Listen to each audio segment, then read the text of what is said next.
নমস্কার বন্ধুরা, সুমি রান্নাঘরে আপনাদের অনেক অনেক শুভেচ্ছা জানাচ্ছি আজকে রেসিপিটা দেখার জন্য। আজকের রেসিপি হলো কোনো রকম ইস্ট ছাড়া বেবি নানের রেসিপি। তো অনেকে আছেন নানের মাঝে ইস্টের গন্ধ একেবারেই পছন্দ করেন না, তাদের জন্য আমার আজকের এই নানের রেসিপিটা। এই নানটা তৈরি করতে কোনো রকম ইস্টের ঝামেলা নেই, আর অল্প সময়ে খুব সহজে আপনারা একবার দেখে বানিয়ে নিতে পারবেন। ঠান্ডা হওয়ার পরেও অনেকটা সময় ধরে এই নানগুলো সফট থাকবে। তো আপনারা একবার দেখে কিন্তু বানিয়ে নিতে পারবেন, বাচ্চা থেকে বড় সবাই খুব পছন্দ করবে। এই নানটা তরকারির সাথেও খেতে খুবই ভালো লাগবে। তো চলুন দেখে নিই আজকের এই সহজ নান রেসিপিটা আমি কিভাবে তৈরি করছি। তো নান তৈরি করার জন্য আমি এখানে নিয়েছি একটা বাটি মেপে 1 বাটি টক দই।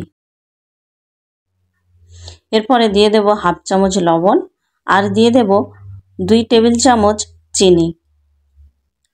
এরপরে দিয়ে দেব হাফ চামচ বেকিং পাউডার, আর দেব 3 ভাগের 1 ভাগ বেকিং সোডা। এরপরে দিয়ে দেব 3 টেবিল চামচ মতো সাদা তেল। এরপরে সবগুলো উপকরণ খুব ভালোভাবে আমি চামচ দিয়ে মিশিয়ে নেব। তো এখানে যে আমি টক দইটা নিয়েছি, দইটা কিন্তু ফ্রিজের দই নিইনি, নর্মাল টেম্পারেচারে রাখা দই নিয়েছি। তো আপনারা ফ্রিজের দই ব্যবহার করবেন না, নর্মাল টেম্পারেচারে রাখা দইটাই ব্যবহার করবেন। তো আমি খুব ভালোভাবে চামচ দিয়ে ফেটিয়ে নেব। এই যে দেখুন, বেকিং পাউডারটা দেওয়ার ফলে এইভাবে বাবলস উঠতে শুরু করেছে, আপনারা দেখে নিশ্চয়ই বুঝতে পেরেছেন। তো এরপরেই দিয়ে দেব ওই বাটি, যে বাটি মেপে আমি টক দই দিয়েছিলাম, ওই বাটি মেপে 3 বাটি ময়দা। তো আমি যেহেতু 1 বাটি টক দই নিয়েছিলাম, তার জন্য এখানে 3 বাটি ময়দা নিলাম। আপনারা যে বাটি বা কাপ মেপে টক দইটা নেবেন, সেই বাটি বা কাপ মেপে ময়দাটা নেবেন। এরপরে হাত দিয়ে খুব ভালোভাবে সবগুলো মিশ্রণ আমি মিশিয়ে নেব। এই যে দেখুন, খুব ভালোভাবে মেশাতে হবে। আমি এখানে জল প্রথমে একদম ব্যবহার করব না, সব কিছু উপকরণ মেশানোর পরে তারপরে জল ব্যবহার করব। তো এই যে দেখুন, ভালোভাবে আমি মিশিয়ে নিচ্ছি।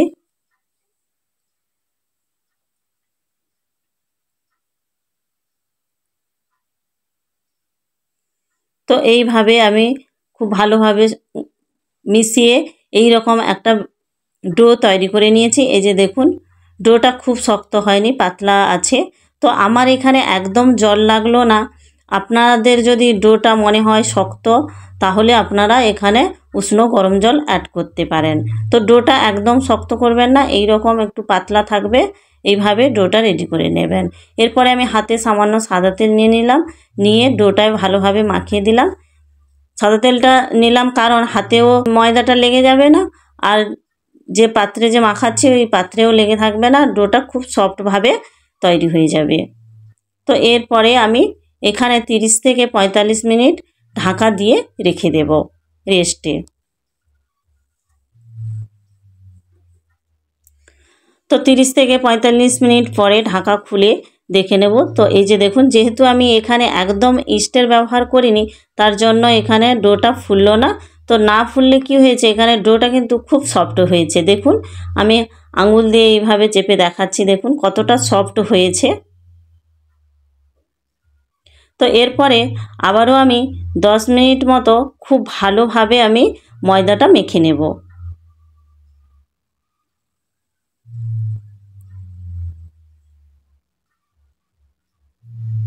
তো এইখানে 10 মিনিট মতো খুব ভালোভাবে মাখানোর পরে এই রকম একটা সফট ডো তৈরি হয়েছে। যে দেখুন, আপনারা দেখে নিশ্চয়ই বুঝতে পেরেছেন বন্ধুরা। তো এরপরে আমি এখানে যেভাবে রুটির লেচি কাটা হয়, তার থেকে একটু বড় সাইজ করে লেচি কেটে নেব। তো এই যে দেখুন, এইভাবে একটু বড় সাইজ করে আমি লেচি কেটে নিচ্ছি। আপনারা দেখে নিশ্চয়ই বুঝতে পেরেছেন। তো এইভাবে বড় সাইজ করে, মানে রুটি যেভাবে আমরা তৈরি করি তার থেকে একটু বড় সাইজ করে আমি লেচি এখানে কেটে নিয়েছি। তো এইভাবে একে একে সবগুলো লেচি কাটা হয়ে গেছে এখানে। এই যে দেখুন, তো এরপরে আমি হাত দিয়ে গোল করে নেব লেচিগুলো। তো দু হাতে তালু দিয়ে খুব ভালোভাবে লেচিগুলোকে আমি গোল করে নেব।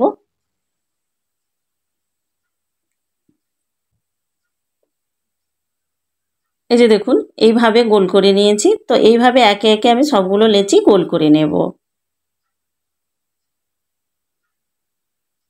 গোল করে একটা প্লেটে রেখে দেব।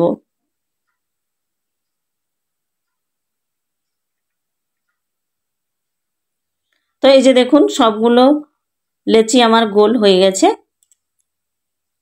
সবগুলো লেচি আমি প্লেটে নিয়ে নিয়েছি। তো এরপরে লেচিগুলোকে আমি বেলে নেব। তো বেলার জন্য আমি এখানে প্রথমে একটা বাটিতে সামান্য পরিমাণে সাদা তেল নিয়েছি।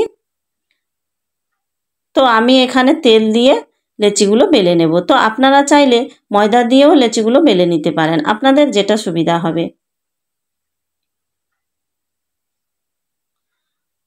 তো তেল দিয়ে আমি গোল গোল করে লেচিগুলো বেলে নেব। তো এইখানে আমি একদম পাতলা করে বেলবো না, একটু মোটা করে আমি সবগুলো নান তৈরি করে নেব।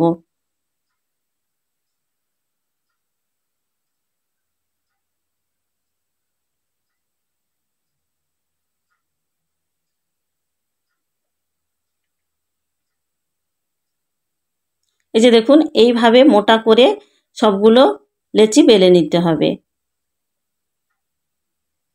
এরপরে আমি আবারও একটা লেচি বেলে আপনাদের দেখাচ্ছি, দেখুন।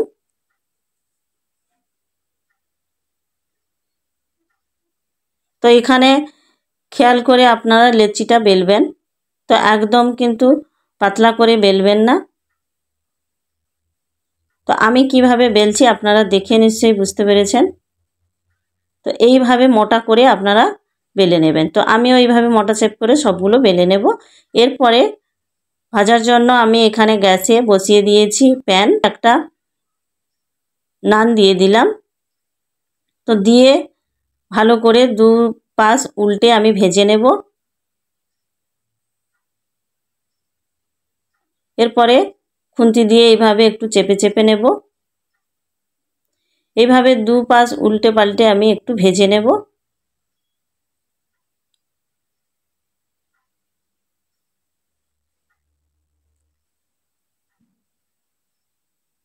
তো এইভাবে দু পাশ উল্টে ভাজা হয়ে গেলে আমি এখানে সামান্য সাদা তেল দিয়ে দেব।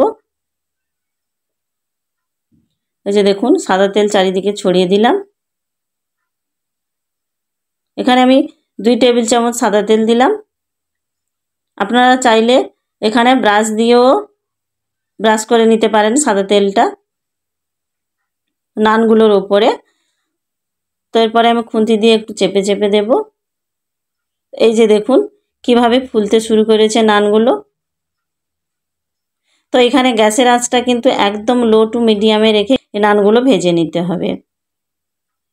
তো এইভাবে দেখুন এইভাবে ফুলকো ফুলকো সবগুলো নান কিন্তু ভাজা হয়ে যাবে। তো এটা ভাজা হয়ে গেছে। তো খুব বেশি ভাজবো না, এইভাবে লাল লাল করে দু সাইড ভেজে নেব। এরপরে নানটা তুলে একটা প্লেটে রেখে দেব। তো আপনারা দেখে নিশ্চয়ই বুঝতে পেরেছেন কত সুন্দর দেখতে হয়েছে, দেখুন। তারপরে আবারও একটা আমি ভেজে দেখাচ্ছি।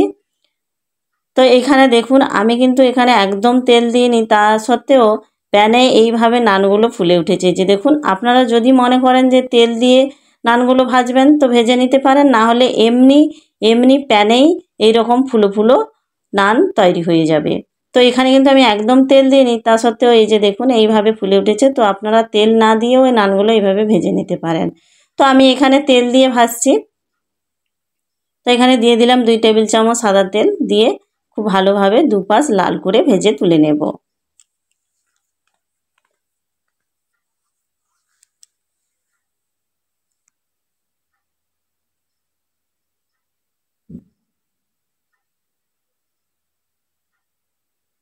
তো এই যে দেখুন এইভাবে লাল করে দুপাশ ভেজে নিতে হবে।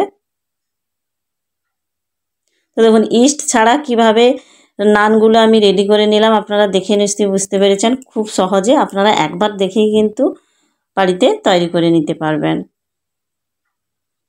তো আমার এই নানটা ভাজা হয়ে গেছে, আমি তুলে প্লেটে রেখে দেব। তো এইভাবে একে একে আমি সবগুলো নান ভেজে নেব। এই যে দেখুন সবগুলো নান আমার ভাজা হয়ে গেছে। কত সুন্দর হয়েছে দেখুন বন্ধুরা। আমার বলার থেকে আপনারা দেখে নিশ্চয়ই বুঝতে পেরেছেন।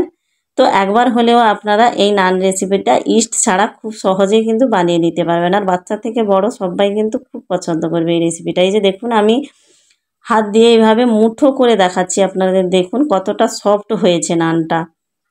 আর ভেতরটাও আমি কেটে দেখাচ্ছি দেখুন। এই যে দেখুন খুব সহজে এরকম হাত দিলে একদম খসে খসে চলে আসবে। এই যে দেখুন। তো একবার হলেও এই নান রেসিপিটা আপনারা বাড়িতে ট্রাই করবেন, আর কেমন হয়েছে আমাকে কমেন্ট করে জানাবেন। এই নানগুলো তরকারি দিয়ে খেতে কিন্তু খুব টেস্টি হয়। তো আপনারা বাড়িতে একবার বানিয়ে না খেলে আপনাদের বিশ্বাসই হবে না। তো একবার হলেও আপনারা বাড়িতে ট্রাই করবেন, আর কেমন হয়েছে আমাকে কমেন্ট করে জানাবেন। আর আমার এই নানের রেসিপিটা কেমন হয়েছে অবশ্যই কমেন্ট করে জানাবেন। আর যদি ভালো লেগে থাকে একটা লাইক করে দেবেন। নতুন হয়ে থাকলে আমার চ্যানেলটি সাবস্ক্রাইব করে পাশে থাকার অনুরোধ থাকলো। তো আজকের এই পর্যন্ত, দেখা হবে আবারও একটা অন্য কোনো রেসিপিতে। ততদিনে ভালো থাকবেন, সুস্থ থাকবেন। আমার এই রেসিপিটা প্রথম থেকে শেষ পর্যন্ত দেখার জন্য আপনাদের অসংখ্য ধন্যবাদ।